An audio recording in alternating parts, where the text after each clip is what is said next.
भगवान देवो मंगलम गौतमोपरि मंगलम कुंदकुंदार्यो जैन धर्मोऽस्तु मंगलम सर्वमंगल मांगल्यम सर्वकल्याणकारकम प्रधानम सर्वधर्माणां जैनं जयतु।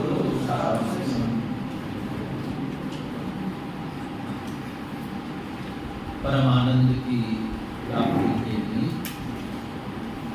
परमानंद स्वरूप आत्मा के लक्ष्य से परमानंद को प्राप्त ऐसे परमात्मा की स्तुति करते हुए आचार्य अलंग देव ने ये परमानंद स्तोत्र लिखा है।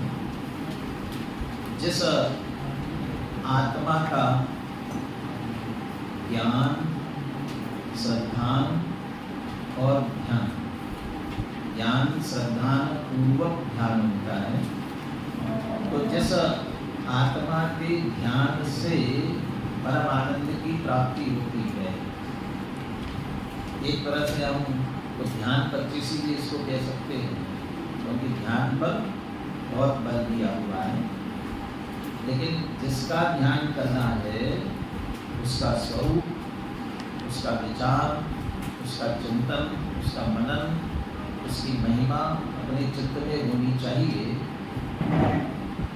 जिसकी महिमा आती है फिर उसका चिंतन पुनः पुनः होता है। यहाँ भी रिपीटेशन बहुत दिखेगा। आज की चर्चा आएगी तो उसमें बहुत एक तो बात है, यही बात उतनी ही है। अस्ति एक होती है, नास्ति अनेक। अनेकों की नास्ति करते हुए पहुंचना एक अस्ति है। तो उस अस्ति तक पहुंचने के लिए जहाँ उलझा हुआ है उनका निषेध करते हुए वहाँ पहुंचाने का प्रयास करेंगे। कल जो चौथे श्लोक पर चर्चा हुई थी उसमें कुछ पाठ भेद मिला। हमारे संयम जी ने भेजे मेरे पास में और हमारे प्रमोद जी ने भी बाद में बताया मुझे कि इसमें पाठ भेद है और जो पाठ भेद है ना वो भी सही बैठता है। पाठ भेद क्या है? चौथा श्लोक एक बार बोलिए सभी, चौथा श्लोक।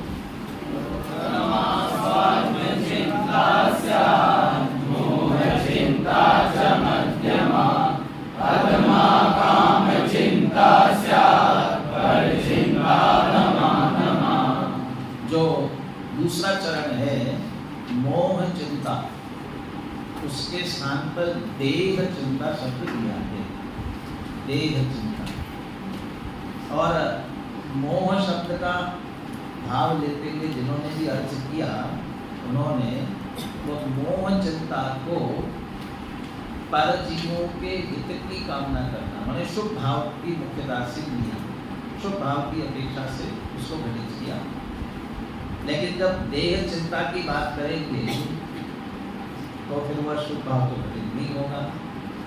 तो वहाँ तो हमें ये करना पड़ेगा, एक निश्चय से तो हम शुद्ध आत्मा हैं और व्यवहार से वर्तमान में शरीर में स्थित है और वर्तमान का जीवन चलाने के लिए शरीर के लिए जो आवश्यक है उसकी पूर्ति करने की जिम्मेदारी भी हमारी है।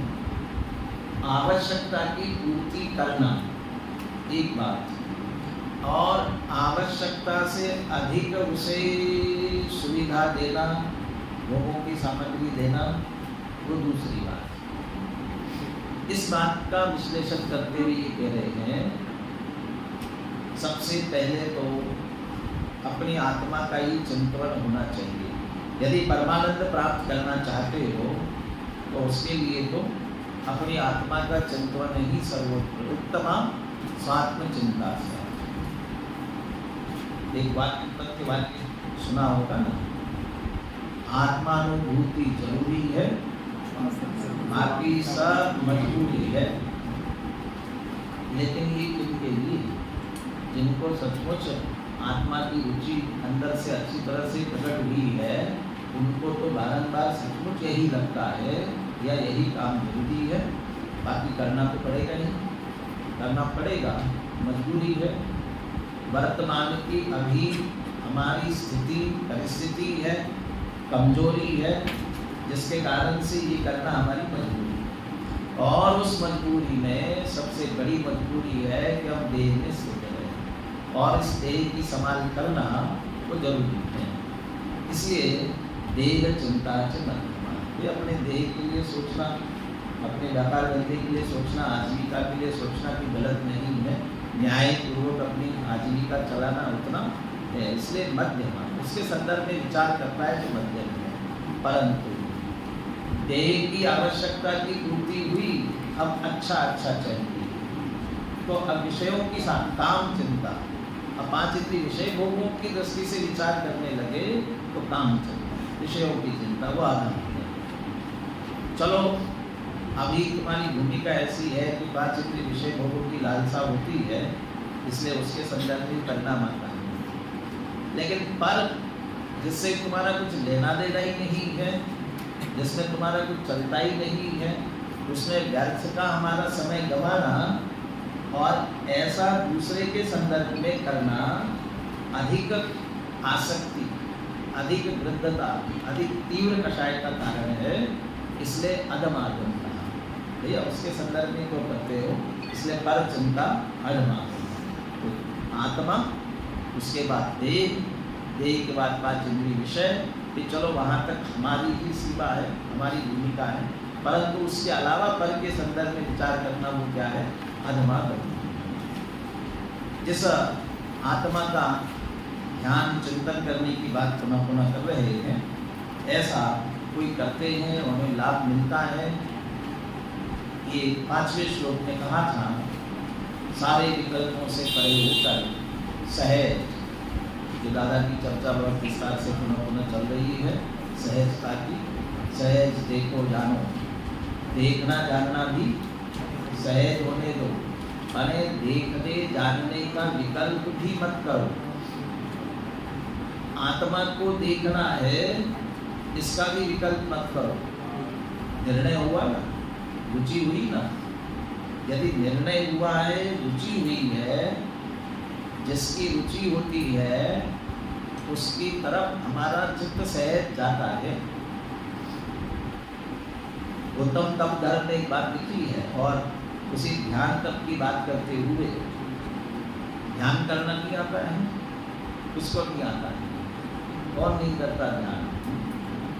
अरे दुकानदार ग्राहक का, वकील अपने क्लाइंट का, डॉक्टर मरीज का ध्यान करता नहीं है, वो होता है, उसको आता है, क्योंकि उसकी कमाई उससे होने वाली है, इसलिए वो उसकी तरफ उसका विचार करना, उसके संदर्भ में सोचना, ये सहज होता है। ऐसे ही जिसे परम आनंद की प्राप्ति, अभी अगले श्लोक में आएगा क्या उसका उपाय है वास्तव में, जिसको रुचि हुई है उसकी परिणति आत्मा की तरफ पुनः पुनः सहज आती है और उसमें लीन होती है। तो सहज निर्विकल्प, तो निर्विकल्पम, सहज निर्विकल्पता से उत्पन्न ज्ञान, मुनिराज को विशेषकर निर्विकल्पता होती है, और उससे जो आनंद प्रकट होता है उसका वह निरंतर पान करते हैं। पुनः अगले 6वें श्लोक में ज्ञानी क्या करते हैं परम आनंद की प्राप्ति के लिए, और वो वास्तव में ज्ञानी कौन। हम अपने नाम के साथ पंडित लगाते हैं, यहाँ अकलंग देव कह रहे हैं यदि पंडित लगाते हो तो ये लक्षण हमारे ऊपर घटित हो रहा है कि नहीं, इस पर विचार करना, और यदि घटित नहीं हो रहा है तो पंडित नाम निकाल देना, हटा देना। अरे पंडित नाम मत निकालो, पंडित रहने दो, लेकिन ये लक्षण प्रकट करने का प्रयास करना। बहुत मार्मिक श्लोक है, 6वां श्लोक, बोलिए। सदानंदमयं जीवं यो जानाति स पंडितः स सेवते निरात्मानं परमानंद कारणम्। कौन पंडित है? सदानंदमयं जीवं यो जानाति, जैसे तो जीवं यो जानाति स पंडिता, ऐसा कह सकते हो, परंतु जीव को बहुत तरीके से जाना जा सकता है।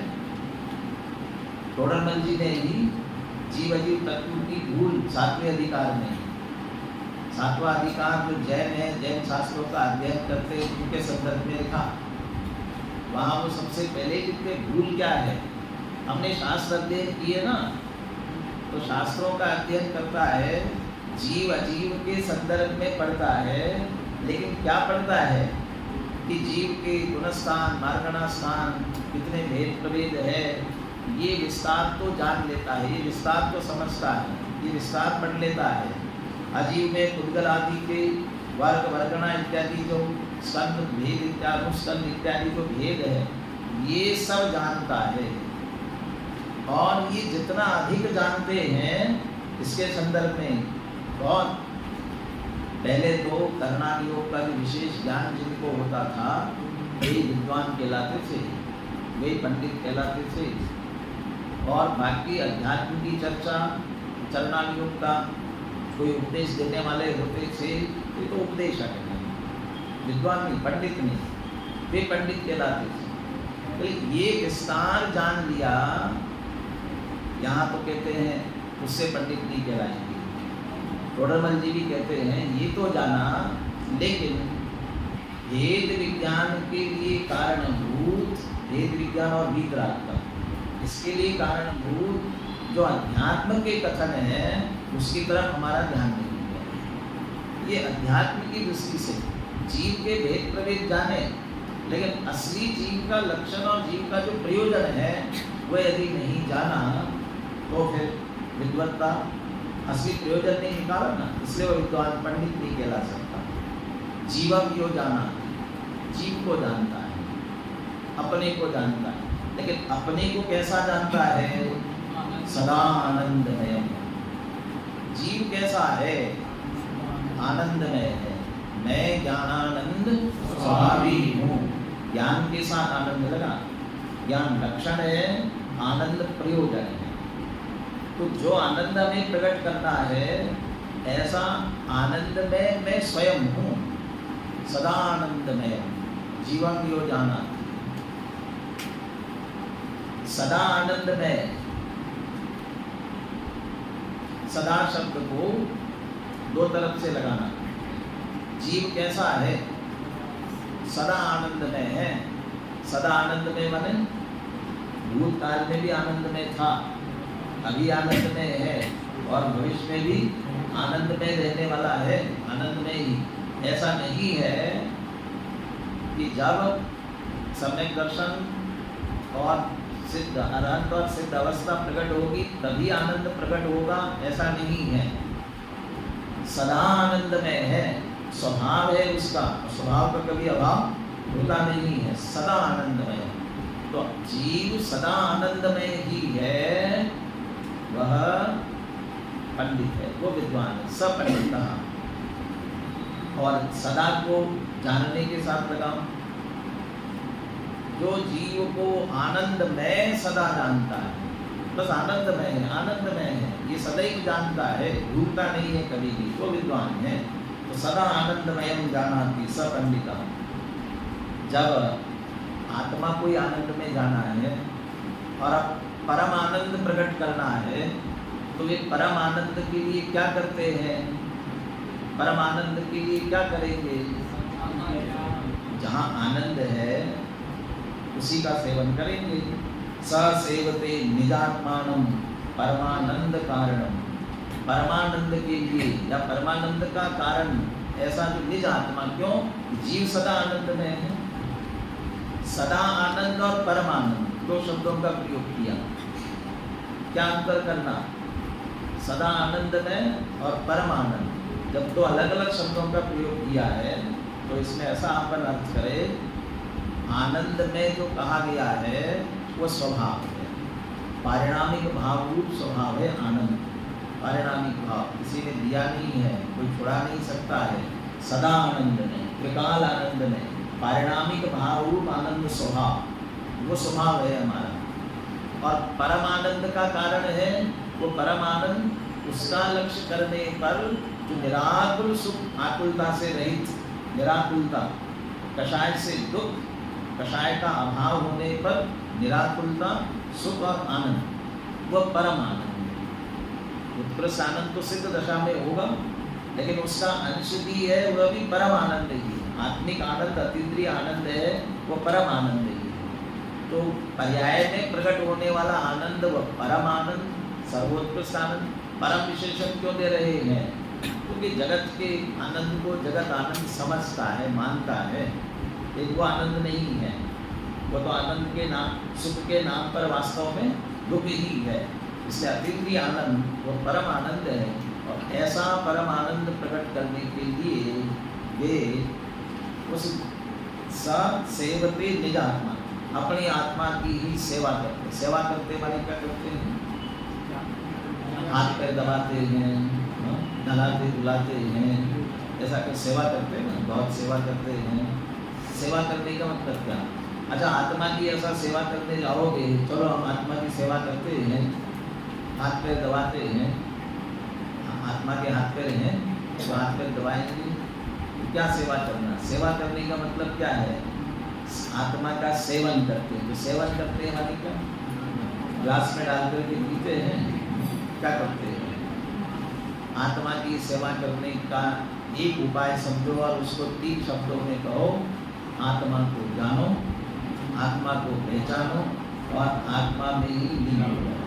तो आत्मा को जानना, आत्मा को पहचानना और आत्मा में लीन होना, यही आत्मा की सेवा करना कहो, चाहे आत्मा का सेवन करना। सेवते, आत्मा की सेवा करते हैं या आत्मा का सेवन करते हैं, दोनों का। यदि हमें आत्मा की सेवा करनी है, एक ही उपाय है, आत्मा को जानो, आत्मा को पहचानो, आत्मा में लीन हो जाओ। यही आत्मा की सेवा और आत्मा का सेवन है। ज्ञानी परम आनंद के लिए यही करते हैं। तो ज्ञानी पूजा, भक्ति, व्रत, उपवास नहीं करते होंगे? आनंद के लिए, मोक्ष मार्ग आगे बढ़ना है तो इसके लिए व्रत, उपवास, ज्ञान, पूजा पाठ ये नहीं करते। यदि गृहस्थ अवस्था में है तो उनके लिए भी षट आवश्यक है, देव पूजा, गुरुवास की, स्वाध्याय, संयम, तो ये भी तो सब करते होंगे ना, ये नहीं करते हैं। अभी पहले वाक्य बोला था ना, आत्मानुभूति जरूरी है और बाकी सब मजबूरी है। वो तो परम आनंद की प्राप्ति के लिए तो निजात्मा, सेवते निजात्मा, वो जरूरी है। लेकिन 24 घंटे वह नहीं हो सकता, नहीं कर सकते, इतना सामर्थ्य नहीं है, इतनी पवित्रता, इतनी पूर्णता, इतना पुरुषार्थ अभी जागृत नहीं हुआ है, तो क्या करें?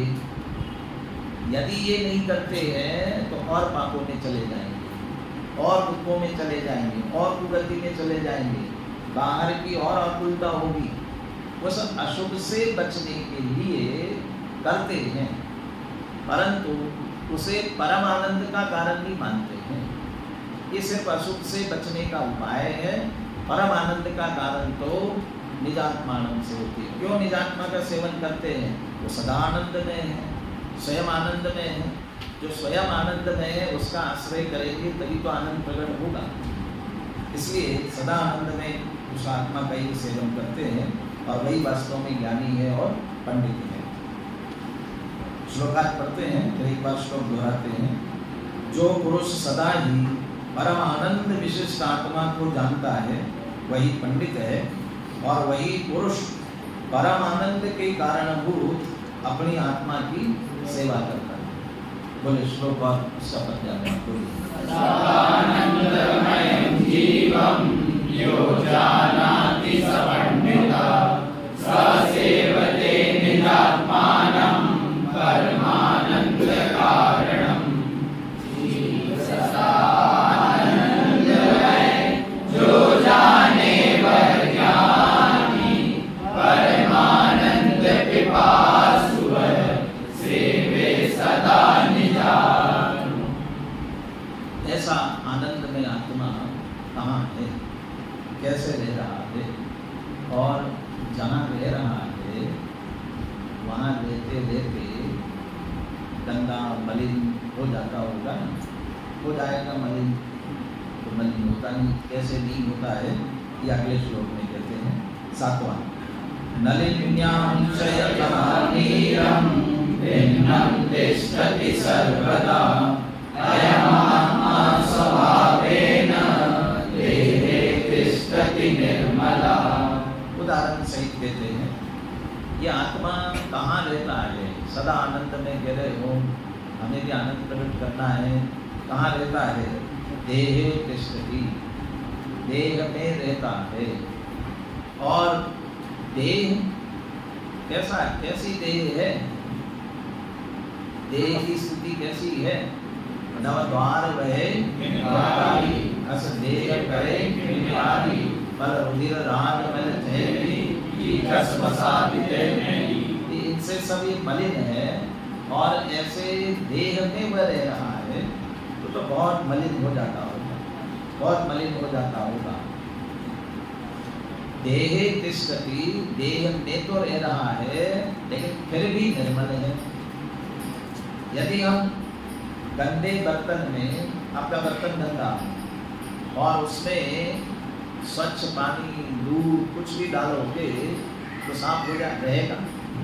बर्तन गंदा है तो गंदे बर्तन में कोई भी चीज आप रखोगे तो क्या होगा? गंदा ही होगा। तो देह गंदी है और इस देह में आत्मा रह रहा है, वो भी क्या होगा? गंदा होगा। गंदा हो जाना चाहिए, ये नहीं होता। कैसे नहीं होता?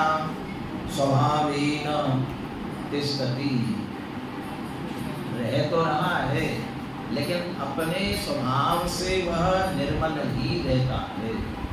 ऐसा कैसे उसमें रहते हुए निर्मल रहता है? तो इसके लिए उदाहरण दिया, नलिन्यां च यथा नीरं भिन्नं तिष्ठति सर्वदा। अभी नलिनी शब्द है ना, इसके दो अर्थ कर सकते हैं। यहाँ जो अर्थ दिया है कमल पत्र, कमल का पत्र, तो कमल के पत्ते पर यदि पानी की बूंद गिरती है तो कमल का पत्ता समझो मिट्टी लगी हो, गंदा हो, तो उसके कारण से उसके ऊपर का पानी मलिन हो जाता होगा? कभी नहीं होता। क्यों नहीं होता? पानी बिल्कुल उससे अलग हो जाता, अलग ही रहता है। या पानी से कमल का पत्ता गीला हो जाता होगा? कभी नहीं होता गीला। क्यों? क्योंकि पानी उसको स्पर्श भी नहीं करता।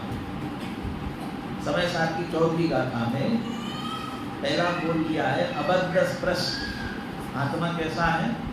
अबद्ध स्पर्श मन बंधा नहीं है और स्पर्शित भी नहीं है। किससे बंधा नहीं, किससे स्पर्शित नहीं?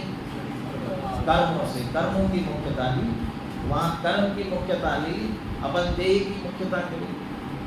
ये देह से भी आत्मा न बंधा है न स्पर्श करता है। वहाँ भी ये उदाहरण दिया, जैसे कमल का पत्ता पानी में रहते हुए पानी को स्पर्श नहीं करता है, ऐसा ही आत्मा कर्मों के बीच में, देह के बीच में रहते हुए भी देह को स्पर्श भी नहीं करता, छूता ही नहीं है।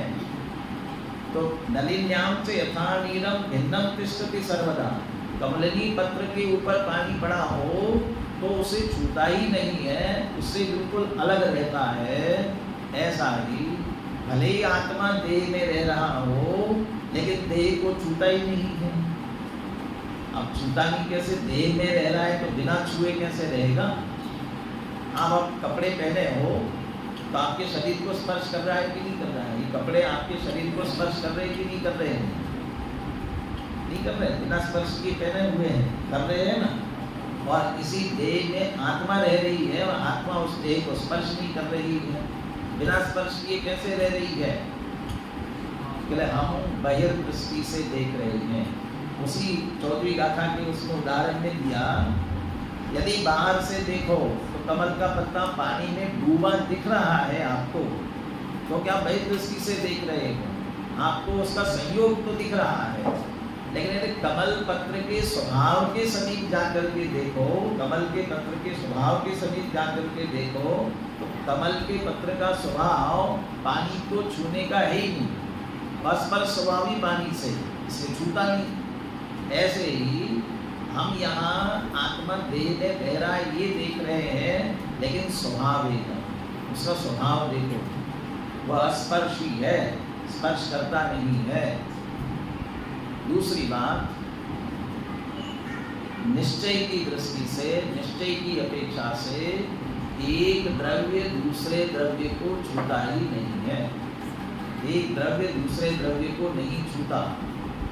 समय सार की तीसरी गाथा की टीका में अमृतचंद आचार्य ने लिखा है, प्रत्येक द्रव्य अपने अनंत धर्मों का स्पर्श तो करते हैं, लेकिन परस्पर एक दूसरे का स्पर्श नहीं करते।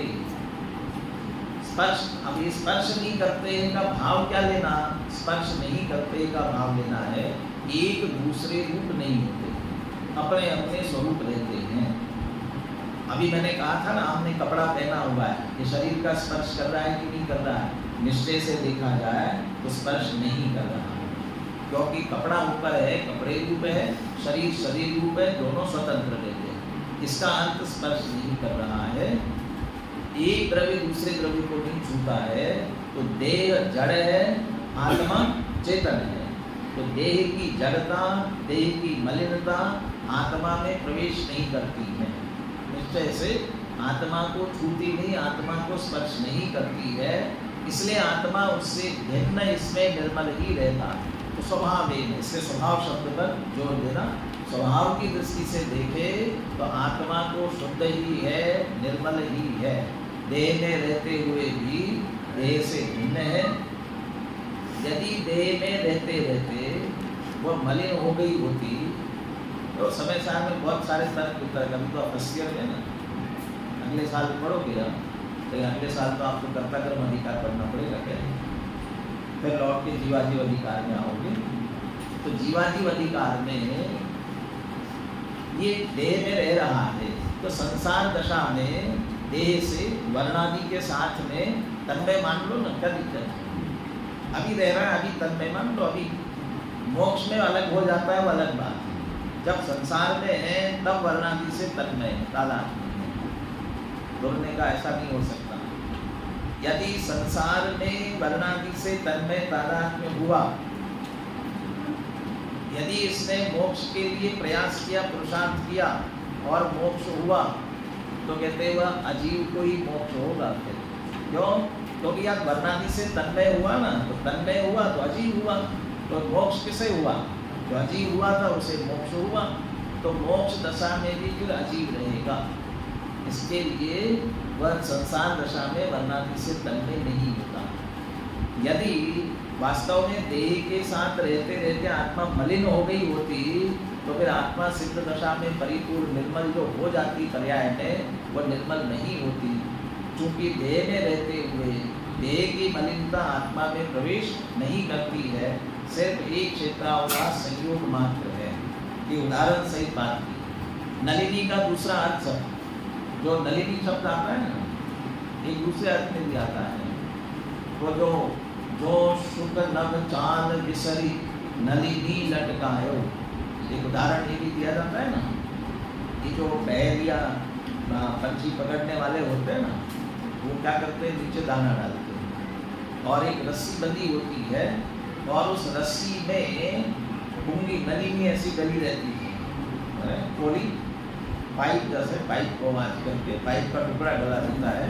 ऐसा डला रहता है कि नीचे दाने हैं ना, उसको खाने के लिए पंछी आता है और उस पर बैठ जाएगा। अब वो धागे में नलिनी है, तो नलिनी में आकर के पंछी बैठेगा, और जैसे ही बैठता है वो वजन से उल्टा हो जाता है। नलिनी घूम जाती है ना, उसका वजन हो जाने से घूम जाती है, और घूम जाती है तो जो पैरों से उसने पकड़ रखा है ना, अब उल्टा हो गया, उल्टा हो गया। अब वो पंछी घबराता है। यदि मैं छोड़ दूंगा तो गिर जाऊंगा नीचे, छोड़ दूंगा तो नीचे गिर जाऊंगा, इसलिए छोड़ता ही नहीं है। छोड़ता नहीं है तो बैरी आकर के उसको पकड़ लेता। ये पकड़ने के लिए तरीका अपनाते हैं। तो वो लिखा, जो नलिनी जो शुक नव चाल बिसरी नलिनी लटकाए। अरे वो छोड़ देता तो उसका स्वभाव क्या था? आकाश में उड़ने का। जैसे ही छोड़ता नीचे क्यों गिरता? आकाश में उड़ सकता था ना। लेकिन आकाश में उड़ने का जो स्वभाव है वो भूल गया और उसको पकड़ करके बैठा। ये उदाहरण दिया है देहादि में एकत्व बुद्धि के संदर्भ में। अभी पिछले छंद में पढ़ा ना, सदानंदमयम जीवम यो जानाति स पंडिता पर स सेवते निजात्मानम परमानंदकारम। आत्मा में आनंद है तो आत्मा पकड़ना चाहिए। हम 5 इंद्रिय विषय भोगों को क्यों पकड़ रखा है हमने? क्योंकि हमने अपने आनंद स्वभाव को भूल गए और इनको पकड़ लिया। वो उसके संदर्भ में वैसा उदाहरण दिया। तो वहाँ वह नलिनी शब्द दिया। यदि वह नली के रूप में भी आप लेते हो तो उसको भी कह सकते हो। नली में से पानी जा रहा है तो नली रूप तो नहीं होता है, पानी रूप रहता है। तो उस नली में जिस तरह से पानी भिन्न ही रहता है, ऐसा देह में रहते हुए भी आत्मा देह से भिन्न निर्मल ही रहता है। इसलिए ये बात इसलिए भी कह रहे हैं कि बार बार ये कह रहे हैं, पीछे भी कहा था निज देहे व्यवस्थितम, और अभी नवे श्लोक में फिर कहने वाले निज देहे व्यवस्थितम। वो देह में रह रहा है, ऐसे आत्मा को जानो देखो। देह तो अत्यंत मलिन है और उसमें आत्मा रह रही तो भी तो मलिन हो गई होगी। इसलिए यहाँ कह रहे हैं उसमें रहते हुए भी उससे भिन्न रहती है, और जैसा उसका स्वभाव शुद्ध बुद्ध चैतन्य में है, ऐसा शुद्ध बुद्ध चैतन्य में वह निर्मल ही रहती है। श्लोकांत पढ़ते हैं, फिर एक बार श्लोक पर पद्यानुवाद दोहराते हैं। जैसे कमल पत्र के ऊपर पानी की बूंद कमल से सदा ही भिन्न रहती है, उसी प्रकार ये निर्मल आत्मा शरीर के भीतर रहकर भी स्वभाव की अपेक्षा शरीर से सदा भिन्न ही रहता है। अथवा कार्मान शरीर के भीतर रहकर भी शरीर जन्य दागादि मलों से सदा अलिप्त रहता है। ये बात तो अगले श्लोक से जुड़ रही है, लेकिन यहाँ मुख्यतः देह में रहते हुए भी देह से भिन्न है। देह देवल में रहे पर देह से जो भिन्न है, अन्य है, वो बात देख सकते। बोलिए 7वां श्लोक का पद्यानुवाद बोलिए। भिन्नं तिष्ठति सर्वदा अयमात्मा स्वभावेन देहे तिष्ठति निर्मला। जो रहे सर्वदा वैसे अशुद्धात्मा रहे देह में।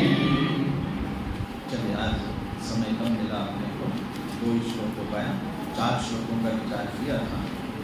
कल थोड़ा सा गति बढ़ाते हुए आगे